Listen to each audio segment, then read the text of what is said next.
Hi there, this is Madhav. I am going to talk about a bunch of concepts related to a field of math called linear algebra, except I won't bombard you with much math at all. I'm going to keep things as visual as possible, and then in the description of this video I'll link a bunch of other resources that give you more mathematical rigor. The reason I'm making this video is just that I took a linear algebra course in university and it was all just rote memorization without understanding concepts. So I want to show you the concepts with your own eyes, and then you can go learn the math after if you'd like to. So linear algebra for a beginner is just a field of math that tries to do math like addition, multiplication, whatever, tries to do math on a group of numbers instead of one number at a time. Usually we do things like, okay, 1 plus 1 is 2. We're taking one number at a time and then doing math on it. With linear algebra, we can do math on a group of numbers at once, which is quite useful. So first, let's start with some words to help us understand the difference between one number versus a group of numbers. One number is what we call a scalar. You can see here, a scalar, I have just the scalar 0. It's sitting at the origin because that is 0. It's just a point, doesn't have any more information than that. We just know how big is this number. Is it 1? Okay, 1 is bigger than 0. Is it -1? Okay, well that's different. So we can only tell information like how big is the number from most numbers that we work with in, the rest of math. So this is what you have seen before, right? You can have different numbers. The difference with linear algebra is we can have groups of numbers. Groups of numbers, they have the special word vector. So here you can see this vector basically looks like a list of numbers, right? Like you have the number 3, and you have the number 2, and then you have the number 3 again. We have a group of numbers. Same here, we have different numbers in a list. These are a group of numbers instead of just one number. Geometrically, what the difference is that instead of, just having a point 0, just that's it, it's a point, we can interpret these groups of numbers as kind of like xy directions. In this case, xyz directions. We have a z-axis in the vertical direction. So for example, let's say I have this list of numbers 3, 2, 3. The way that I could interpret that could be, okay, start with the x-axis, y-axis, and then z-axis. What you want to do is go 3 along the x-axis because you start with a 3. Then go 2 along the y-axis because you have a 2 next. Finally, go 3 along the z-axis because you have a 3 last. And what that gets us is a point. It's a point up here, but it's kind of like we started at the origin and then we zigzagged our way to the point. So we give it a direction as well as a bigness, a magnitude. Because we have a direction and a magnitude, we have what we call a vector, which we draw as an arrow. So this group of numbers, we interpret it visually as giving us directions along the x, y, and z axis. Think of them like different streets that you have to navigate on. And after we navigate on all the different streets, we end up here. And so we give a arrow symbol on the graph to represent we're going in this direction, and based on how long the arrow is, here's how far we're going. Here's another vector. You can see in this case what we're doing is we're going -1 along the x-axis, then +1 along the y-axis, and finally +1 along the z-axis. Again, we have an arrow which gives us both the direction we're going in and how far we're going. You can see this vector is shorter than this vector. The arrow is shorter than this arrow. And that tells us that the magnitude, the bigness of the vector, it's now smaller than the first one.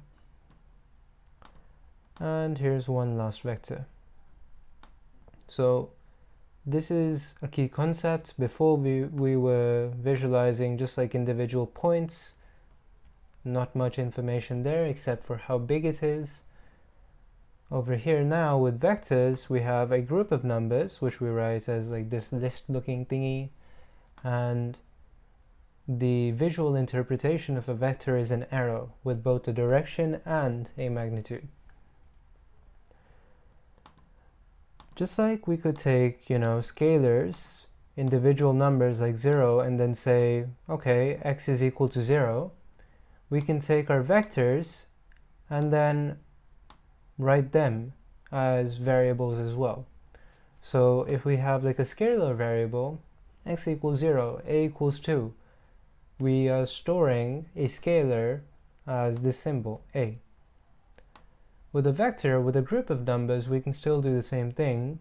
The only thing is we conventionally just put this like arrow symbol above the letters we're using to represent our group of numbers. Seems evident enough, right? We visualize vectors as arrows, so when we write them as variables, we also put arrows on top. This is a special symbol. You can search this up later at the end. We're just using this symbol because you have an empty list basically. You just have a bunch of zeros, except in the third position you have a 1. So anyways, the key idea is now we have a way of not only writing a group of numbers, but we can also store that information as well. Now that we know about vectors, these are a bunch of random vectors, can we get some more special vectors instead? Let's take a look at some special vectors. These special vectors are going to have this fancy name, standard basis of vectors.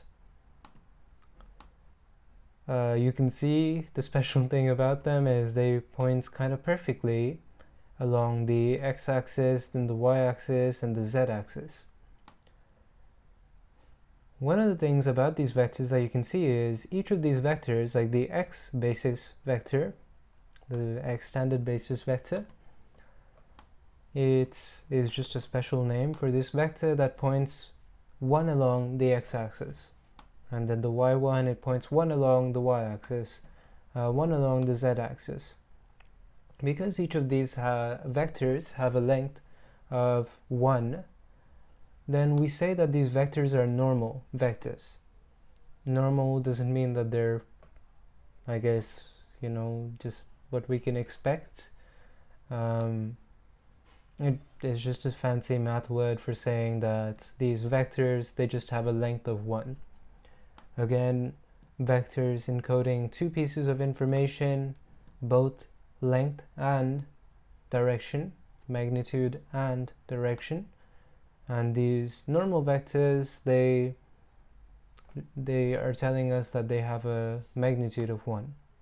The other special thing about these vectors is you can see that they kind of point all at right angles, right? All of them point in kind of different directions. So for example, here you can see I think the y and the z vector, they have like a 90-degree angle. Over here for the z and the x vector, for the x and the y vector, all of them are 90-degree angles to each other. We're going to come back to this in a little bit. So the thing that's neat about basis vectors in general, including standard basis vectors, is that we can take these vectors and then add them on top of each other to get other vectors. These vectors, they're kind of like our basic building blocks that combine very nicely to make larger structures. So for instance, let's take this vector A. I'm going to turn off this vector for now. You see this A vector, it's a little bit similar to our Z basis vector. However, the thing that's different is it's still pointing along the z-axis, but the magnitude is a bit different. The magnitude is 2 instead of 1. So now we have a question. We want to take our building blocks, these green vectors, we want to combine them in a way that gets us the blue vector. Well, in this case, your physical intuition is right. To get the blue vector, which is 2 times the z basis vector, you just take a z basis vector and then add it on top of itself, like so. You see, I just took the first basis vector and then I added it on top of itself. And that gives me the vector I'm looking for, which I called vector A. So this is actually, you can see what the list here is. It's 0, 0, 2. The z basis vector was 0, 0, 1, it kinda is the way we expect, right? If we have a vector that's twice the z basis vector, then we can write it as like twice the z basis vector. So each of these has been doubled. The 0 and 0 haven't changed because 0 times 2 is just 0. However, any place where, you have a number, you just multiply it by 2. So to be very explicit about this, I could have written 2 times 0, 0, 1. And you see I'm getting the same results as writing 0, 0, 2. All that's saying is these scalars and these vectors, they can interact in ways that usually have some intuition, not always, but usually. So this, it seems to make sense. You take a number, okay, you only have 1 here, you have 3 here, okay, like just apply the 1 to all 3. Seems reasonable. I'm not going to talk any more about math than I have to, so I'll just leave it for now. But this is just to say that behind our physical intuitions, like, okay, add the 2 vectors to get the same vector, then we also have math theory to support that. Now let's take a look at a slightly harder vector. We have this vector over here. It's pointing off somewhere in the distance. How do we use our basic building blocks to get this blue vector? As usual, we're just going to add things on top of each other. In this case, we call these components. We're going to add components on top of each other. So for example, let's say I look in the x direction. You can see that our standard building block, our standard x basis vector, it only has a length of 1. While this blue vector, it seems to be going further than that. It seems to be going like, to this 3 line over here.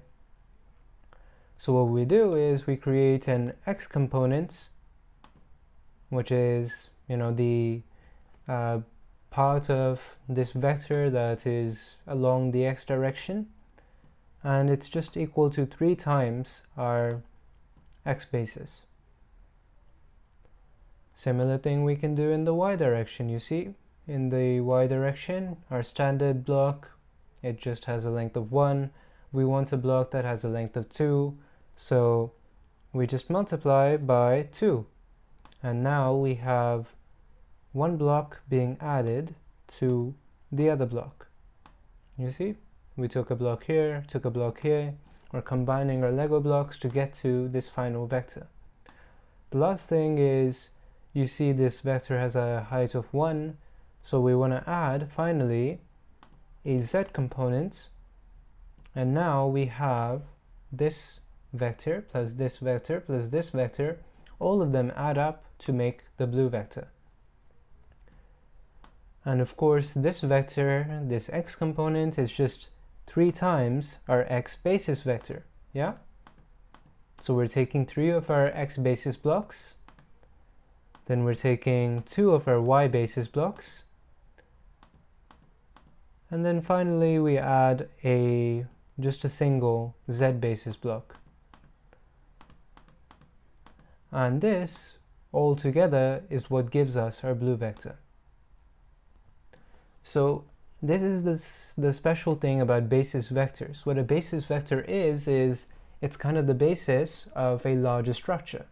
It's the fundamental building blocks that we make other vectors out of.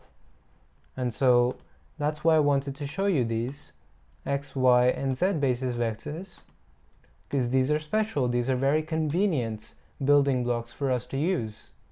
We just have a length of 1 and they're all in different directions, so we can combine them very easily.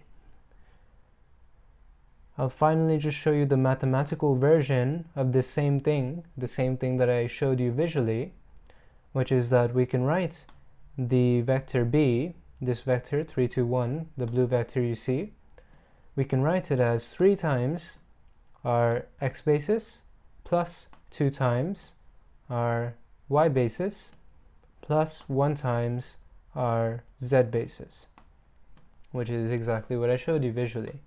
Again, the point of me showing you this is we're doing math on groups of numbers. So that's the point of linear algebra.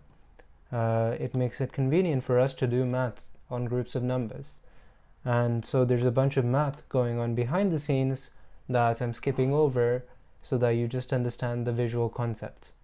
So that was standard basis vectors. Basis vectors being the basis of larger structures, the building blocks. Now let's talk about orthogonal vectors. So let's say I have this blue vector over here. It's going in some direction, right? It's going in some direction this way. What can you tell me about this other vector? This red vector versus this blue vector? Well, one of the things that you might notice is it's very definitely not going in the same direction as this blue vector. In fact, it's going in the exact opposite direction. You see, there's an angle of 180 degrees between these two vectors. So they're very definitely not going in the same direction. But it doesn't just have to be that, you need a vector pointing in the exact opposite direction as our blue vector to have it not go in the same direction. Take a look at this one. Here we have more like a 90-degree angle, right? This vector is going off in that direction, this one's off in this direction, and they're most definitely not going in the same direction. Same thing with this vector. Also a 90-degree angle. These two vectors aren't going in the same direction. They're going, different directions. So the concept of an orthogonal vector is basically us trying to say that we have two vectors that are very much not going in the same direction. What does very much not going in the same direction mean mathematically? It means if we take the angle between these two vectors, if I drew an angle right here, that angle would be 90 degrees or 180 degrees. They're very much not going in the same direction. In contrast, let's say I add a new vector here, you can see the angle between these two vectors, it's not 90 degrees, it's pretty small. They're mainly going in the same direction. So an orthogonal vector is basically fancy word for a perpendicular vector. So two vectors that, they have a 90-degree angle between them, they're going in different directions, they're orthogonal to each other. Now, one interesting thing to note is what we're saying is these red vectors, they're orthogonal to the blue vector. However, one thing that you can easily note is like the angle, let's say, between two of the red vectors, these two, that is most definitely not 180. That is most definitely not 90 degrees. So just because we have two vectors that are both orthogonal, they both have a 90-degree angle with this blue vector, that doesn't mean that they're orthogonal to each other.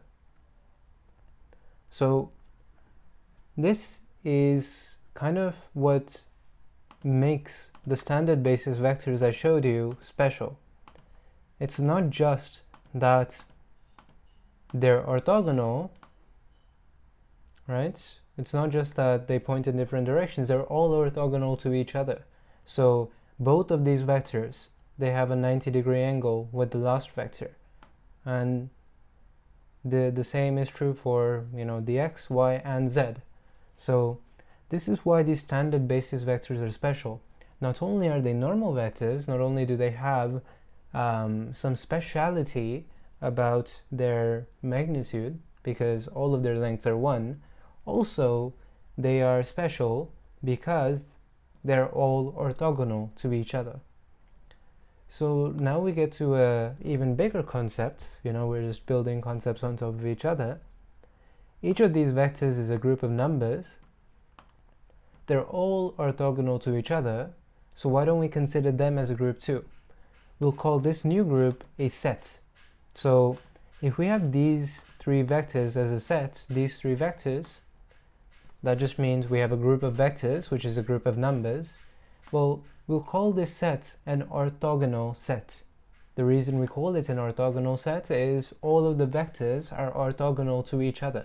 All of the vectors in this group are pointing in different directions. In contrast, if we try to build a set out of these vectors, right, all of these vectors don't point in different directions. They're not all orthogonal to each other. And so we can take a set, a group of these these four vectors, but it won't be an orthogonal set.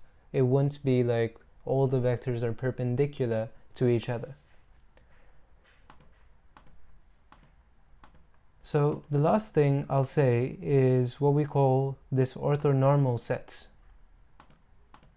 This set of orthogonal and normal vectors. This isn't like unique, right? We can have more than one orthonormal set. We can have more than one set where all the vectors point in different directions and all the vectors have a magnitude of 1. So for example, here you see I have a group of very ugly looking numbers. However, let me get rid of these these green ones. You can see all of these also have a magnitude of 1 and they all point in different directions too. So it's not just like this unique thing that we've stumbled upon. This set would also make for a nice basis set, right? With these building blocks, we could also very easily create new vectors. One thing you will recognize though, based on all of this messiness, is that it's probably not like all that easy to find vectors like these, to find the exact 3 numbers here that need to go in vector 2 in order to make it part of an orthonormal set. That process is probably a little bit complicated. And so this is the complexity that is being hidden to you behind the scenes. There's a lot of math that goes into finding these exact group of numbers. However, what you can do is you can see, what is the result. The result, the concepts, they're easy to visualize. Why do we care about an orthonormal set? Hey, I know, it's because we can add up the vectors like Lego blocks so that we can get a larger vector. So you now know a bunch of these fundamental concepts visually. Some important things that you don't know are keywords, which I'll write down somewhere for you. Let me just write it down here. So one important keyword is called the dot product. This is a mathematical operation between different groups of numbers. So up here, I showed you an example of how we do mathematical operations, and these ones, they seem like intuitive ones, right? Like if you're multiplying a scalar by a group of numbers, well, you have one thing here, three things here. Why don't we just like take the one thing and then distribute them across the three things? Seems reasonable. The dot product is another mathematical operation that we can do between groups of numbers that's a little bit less intuitive. So that's something to learn about. Another thing is the cross product, which is again a different way that we combine groups of numbers. Also, there's another way that we group numbers. Aside from just like a big long list, we could create like, imagine tables of numbers instead of just a long list. So like instead of just a big long row of numbers, you have a row and you have some columns. These things are called matrices. Matrices also have their own mathematical operations that people have created so that we can go about in the end figuring out that we need these three exact numbers in order to get, our nice basic building blocks. So there's a lot still to learn. I highly recommend this series by 3 Blue 1 Brown on this topic, which I will link in the description below. However, if you're interested in how we do math, very efficiently with lots of numbers all at the same time instead of one number at a time, then check out the description and keep on learning about linear algebra.